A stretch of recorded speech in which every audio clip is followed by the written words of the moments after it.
අද අපි යන්නේ වියට්නාමයේ මීකොන් ඩෙල්ටාව බලන්න. මීකොන් ගඟ වියට්නාමයෙන් මූදට වැටුණට රටවල් කීපයක් පහු කරගෙන එන්නේ. චීනයේ හිමෙන් වැසුණු කඳු මුදුන් වලින් පටන් අරගෙන මියන්මාරය, ලාවෝසය, තායිලන්තය, කාම්බෝජය පහු කරලා දකුණු වියට්නාමයෙන් මූදට වැටෙනවා. මේ තොරතුරු බලන්න RNH Craft එක එකතු වෙලා channel එක subscribe කරන්න, comment කරන්න. දකුණු වියට්නාමයේ හෝ චි මින් සිටි එකට තමයි අපි ගියේ. අපිට පළවෙනියෙන්ම notice උනේ මෙන්න මේ වාහන පැදවීමේ වෙනස. මෙන්න මෙතන තමයි අපි නැවතුනේ. හරිම ලස්සන තැනක්.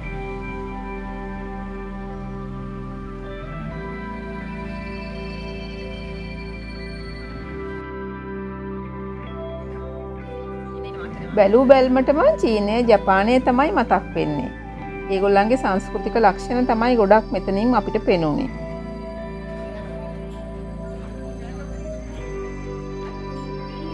සැරසිලි, මිනිසුන්ගේ ස්වභාවය, කතා බහ මේ සේරම චීනය, ජපානය වගේ රටවල් වලට සමානයි.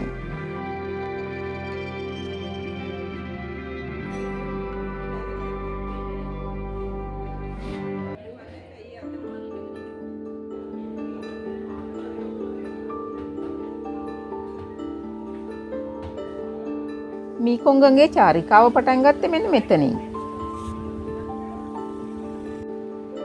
හරිම පිළිවෙලට සකස් කරපු ආකර්ශනීය ප්‍රවේශ දොරටුවක්. ඇත්තෙන්ම ගෙස්ට සතුටු කරන්න මේගොල්ලෝ හැමතිස්සෙම ලොකු උත්සාහයක් ගන්නවා.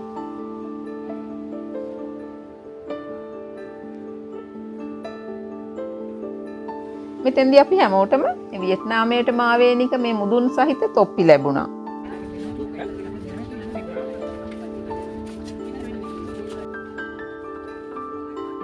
දැන් අපි හැමෝම තොප්පි දාගෙන ඉන්නේ.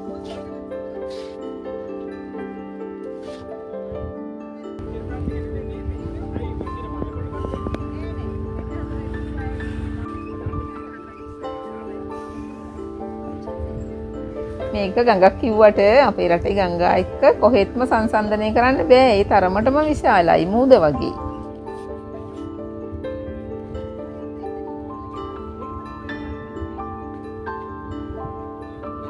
වියට්නාමයේ සහල් අවශ්‍යතාවයෙන් 40% විතර නිෂ්පාදනය කරන්නේ මීකොන් ගඟෙන් පෝෂණය වෙන කුඹුරු වල.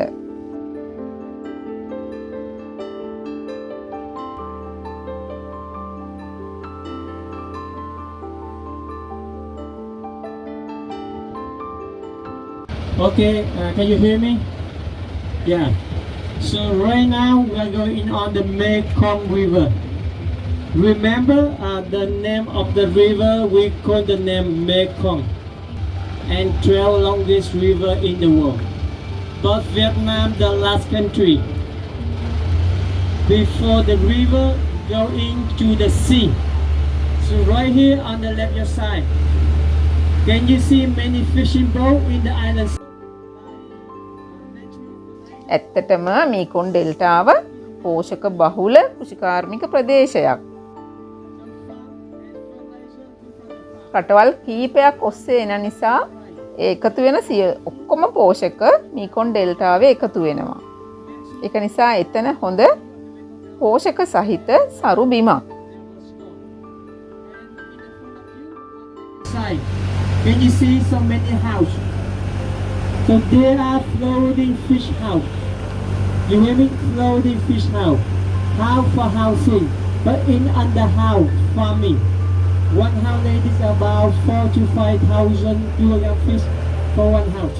ඒ වගේම මීකොන් ඩෙල්ටාව ගංගාවක් විතරක් නෙමෙයි. ඒකේ පාවෙන උද්‍යාන, ගොවි පොළවල්, මාකට් මේ ඔක්කොම තියෙනවා.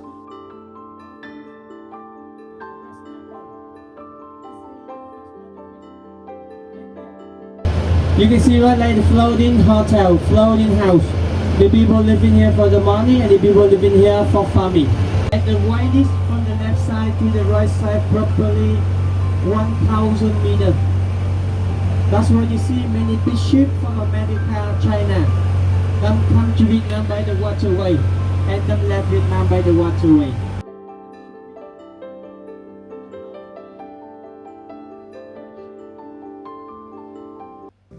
පවුල් පිටින්ම ගඟේ ජීවත් වෙනවා, මාළු අල්ලනවා, ඒවා ප්‍රොසෙස් කරනවා, ඒවා විකුණනවා. ඇත්තටම මීකොන් ගඟක් විතරක් නෙමෙයි, එක වැඩපළක්, වර්ක්ෂොප් එකක්, ෆැක්ටරි එකක්, මාකට් එකක්, ඒ වගේම ට්‍රාන්ස්පෝර්ට් සිස්ටම් එකක්.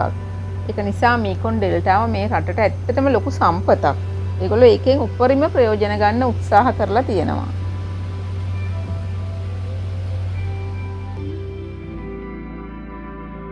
ඊළඟට මීකොන් ඩෙල්ටාවට ඇවිල්ලා ඩෙල්ටාවේ අසිරිය බලන්න අපි ගියේ අශ්ව කරත්තකින්. ඒක තවත් වෙනස් අත්දැකීමක් වුණා.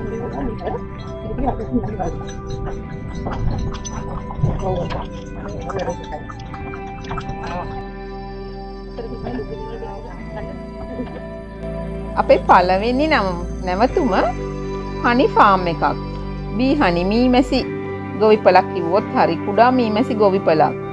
මෙන්න මේ වගේ පේලියට පුංචි මීමැසි පෙට්ටි තියෙනවා. මේ තමයි අපිට හම්බෙච්ච මීපැණි මිශ්‍ර රිෆ්‍රෙෂින් ඩ්‍රින්ක් එක.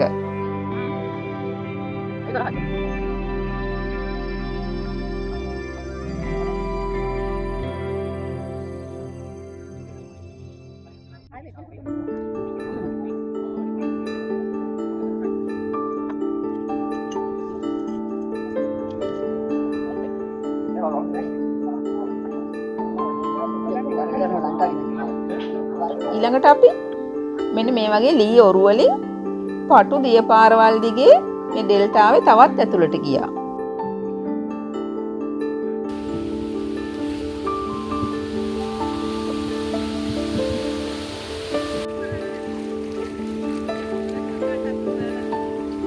මේ අයගේ ජීවන රටාව හරියට පරිසරය එක්ක බැඳුණු එකක්. ඒ වගේම මෙතෙන්ට හරි ආදරෙයි.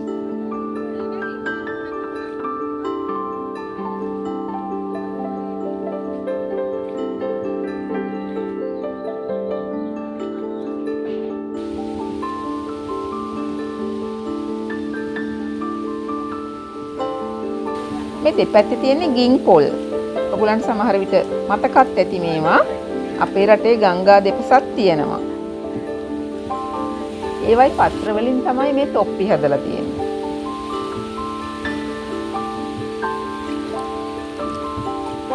මේ ගින් පොල් ගස් අතරින් මේ පටු දියපාර දිගේ යන මේ ගමන හරිම සුන්දරයි.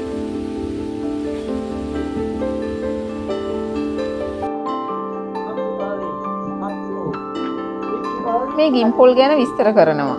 මේ වගේ ඩ්‍රින්ක් එකක් විදියට ගන්නත් පුළුවන්. ඒ වගේම විනාකිරි හදන්නත් පුළුවන්. පැණි හදන්නත් පුළුවන්. මේවා ගැනත් ගොඩක් රිසර්ච් එහෙම කරලා තියෙනවා. පහළ සෙවිලි කරන්න ගිම්පොල් අතු ගන්නවා.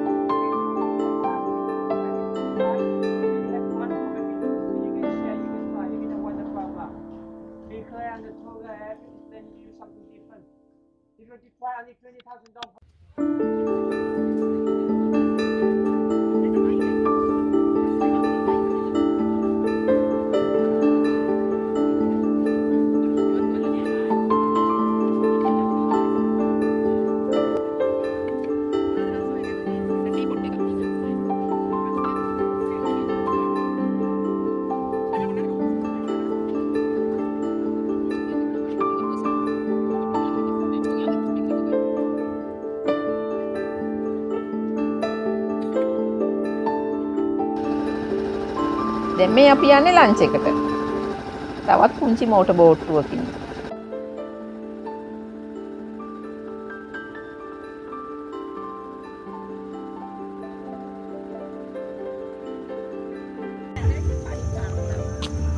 අපි ලන්ච් ගන්න ගියේ හරිම ලස්සන ඉකෝ ස්ටයිල් රෙස්ටුරන්ට් එකකට.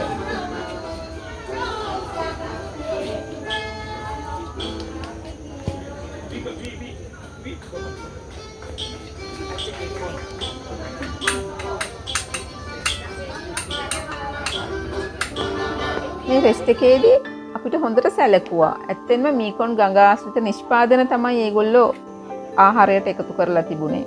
ස්වභාවික එළවලු තිබුණා. මාළු ඇති වෙන්නම තිබුණා.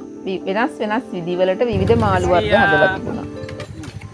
One of the famous Vietnamese dish, we got this name spin roll. Second fish from the river.